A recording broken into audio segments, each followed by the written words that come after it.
We're joined by UMass Boston softball senior Kiera Prusmack.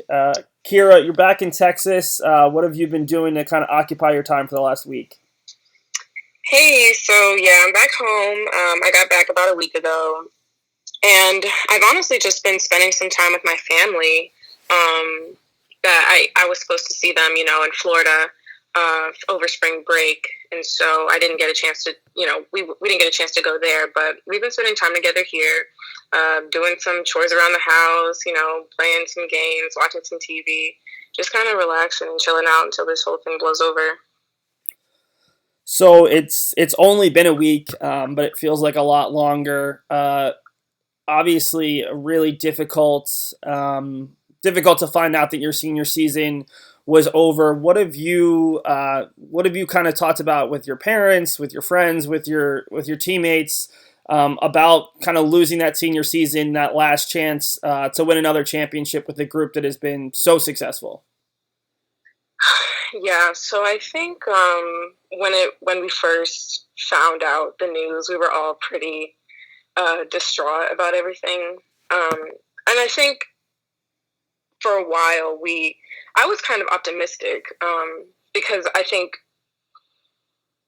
we were kind of not oblivious to the coronavirus situation, but I don't think we thought it would escalate to something this big. Um, so I was pretty optimistic that we were still going to go to Florida, still going to have our season. Like, I wasn't really concerned about anything being canceled until Coach pulled us aside one day after a scrimmage and said that that might not happen. And that's when things started to get a little concerning for us. And we were just having, me and the seniors specifically, we're just having just talks like, oh, what if this doesn't happen? And then we were trying to be positive about it. So it was just a lot of just conversation like that. And then when it actually did happen,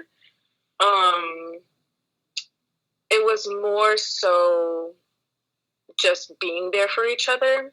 I know we group FaceTimed a lot, and we still are. Just kind of letting all of our feelings out about not being able to have that last chance. We swung the bat one last time without even knowing it. We ran around the bases one last time without even knowing it. Sorry. No, it's totally fine, and I mean, obviously, it's a very emotional time. With that, it's a pretty apt way of describing it. Obviously, your last softball game didn't go the way you guys wanted, losing your first LAC championship game after winning your freshman sophomore year. But if you can look back now, and obviously the wound is probably still a little fresh, how proud of you of that group getting back to the LAC championship last year, doing it again as an underdog because that was kind of the Beacon softball way the past couple of years, and making it at least to the finals last year, where a lot of people maybe counted you guys out after, even despite being that two-time champion. Yeah, for sure. I mean, I feel like a lot of people had so many doubts about us. And I don't think they thought that we could do it the first time, honestly. And then we came back the second time and did it. And then we almost came back the third time and did it. So I feel like not only did we shut down all of those rumors about us, but we exceeded what they thought about us. You know what I mean? Like, we excelled in so many different ways that people didn't even think was possible. So I've been with the same senior class since I was a freshman, obviously. So I've been with the same girls, and I think even though we've had people leave and had people come in, I think the way our mindset was we're winners and we are here to play and we are here to win, and that's just what we do. We're so competitive, and we uplift each other in every way possible. So I'm definitely proud of every group that I have experienced at UMass Boston in terms of being on the softball team.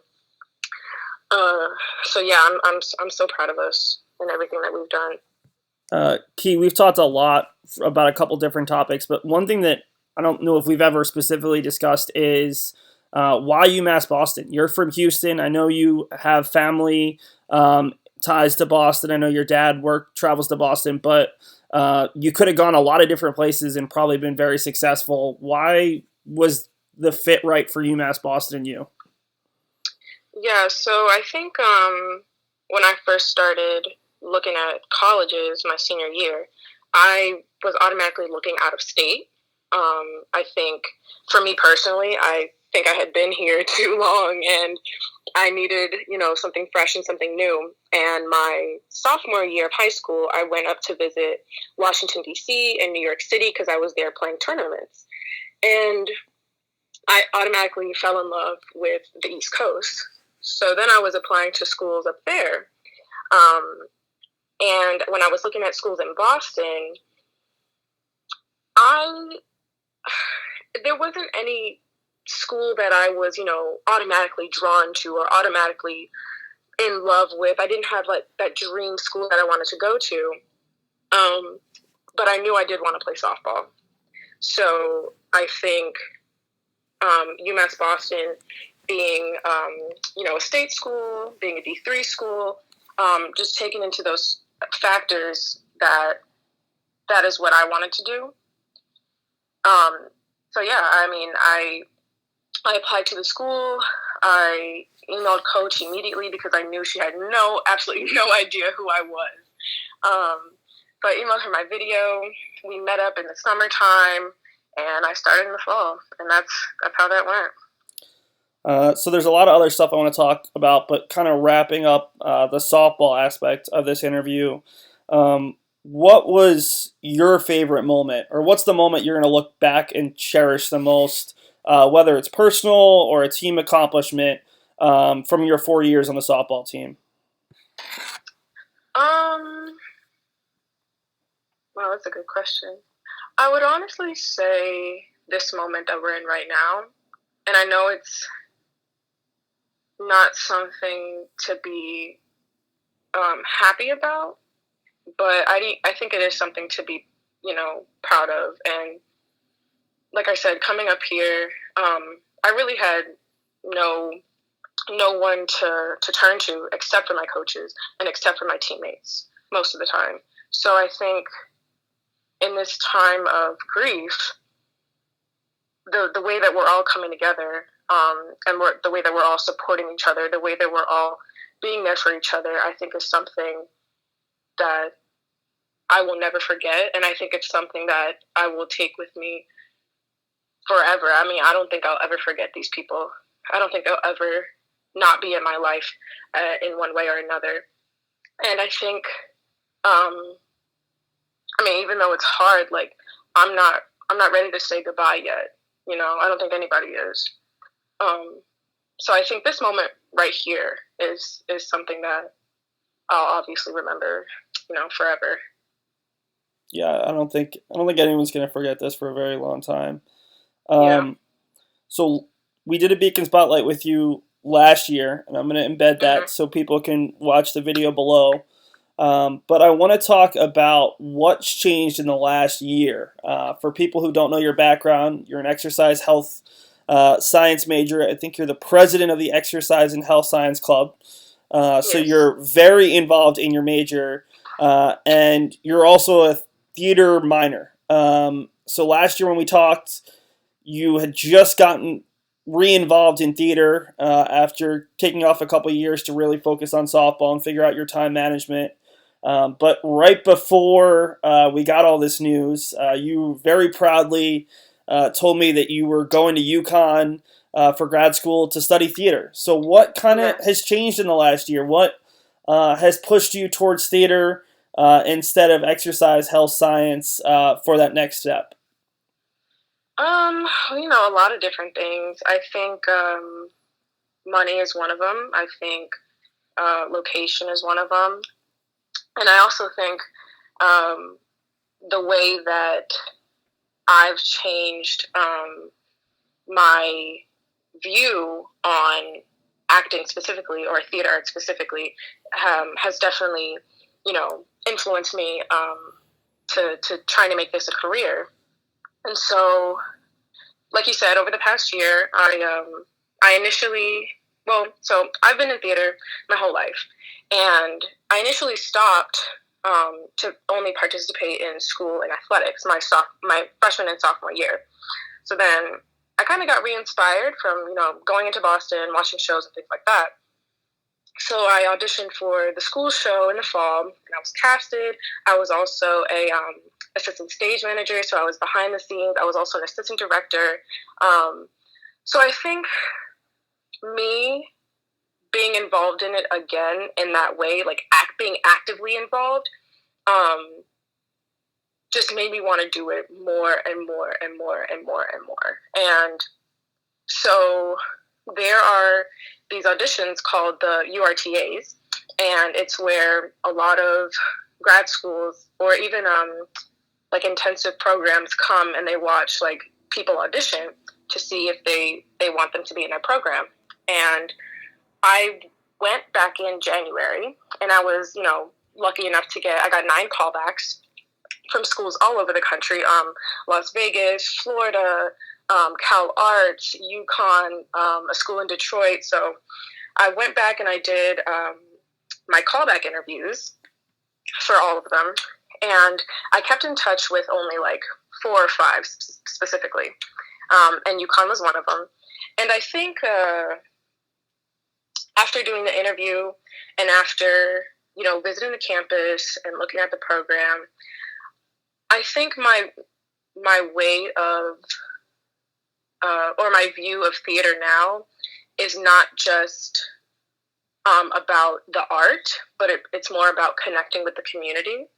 And I think that I've done a very good job of that, throughout my high school and collegiate career, just being involved in so many things, connecting with people in so many ways.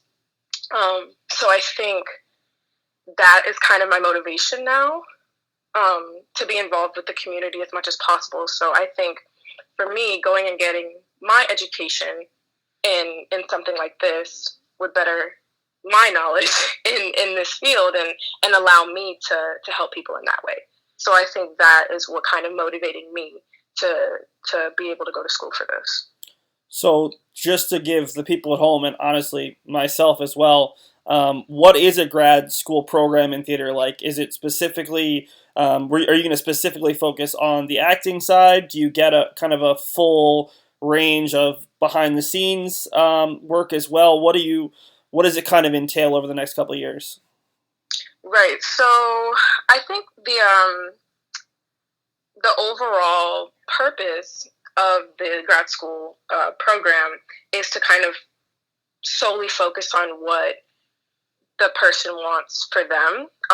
And so that's why it takes so many different programs to finally choose and realize what you want. So there's like there's certain schools that are solely focused on acting, and they're just like acting intensives, and they focus on like Stanislavski, and they focus on Chekhov and like all the acting elements. And then there's schools where they're very interscholastic, so they can focus on film and add music and add so many different things. So it really just depends on what type of program you're getting into. But for the program at UConn, they're more so, I want to say, because I am getting my MFA in acting, so I am going to be focusing on the acting portion of it. But they mentioned there could be opportunity for me to get involved behind the scenes if that's what I wanted.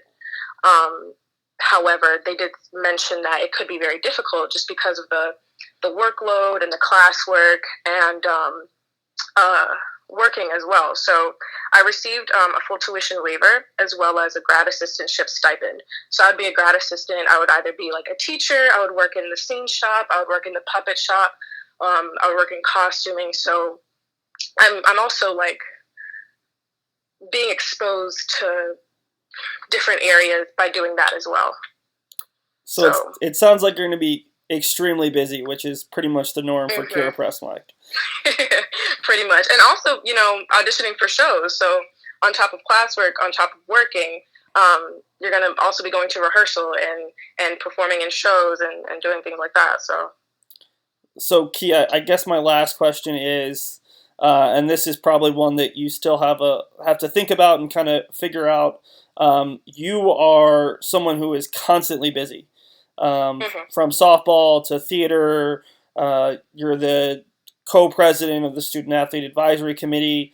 How do you kind of how does someone who's so busy on campus kind of stay busy and fill your time in Texas when you're so far away physically from the college's campus and a lot of your classmates? Yeah, so I think, like I said, spending a lot of time with family. I think also going back to hobbies that I'm not able to do a lot of when I'm up at school and when I'm so busy. I mean, I haven't been able to read a book in God knows how long, so I'm able to sit down and do that. I'm able to spend some time with my cousins and my uncles and my sister and my parents. I'm still able to go downstairs in my garage and work out, for a couple of hours. And then, honestly, Seth, I'm just really relaxing. I'm laying down, I'm resting, I'm, just meditating. I'm just really resting my mind and trying to take this time to relax, because I know that when life picks back up again, I'm probably not going to have as much time as I want for that. So I think just right now, since I'm not doing as much, I still keep in contact with, like I said, with my teammates and my coaches, and even my friends up in Boston. So I think it's not so much about how to keep myself busy here, but just to take this time and take it for myself. Well, Kate, it was really good talking to you. Really excited to see where you head in the future, and good Thank luck you. on everything. Hopefully, you're back on campus, either at UMass Boston, maybe later in the spring, or hopefully right on time at UConn in the fall. Yes, sir. Thank you so much. Have a good one.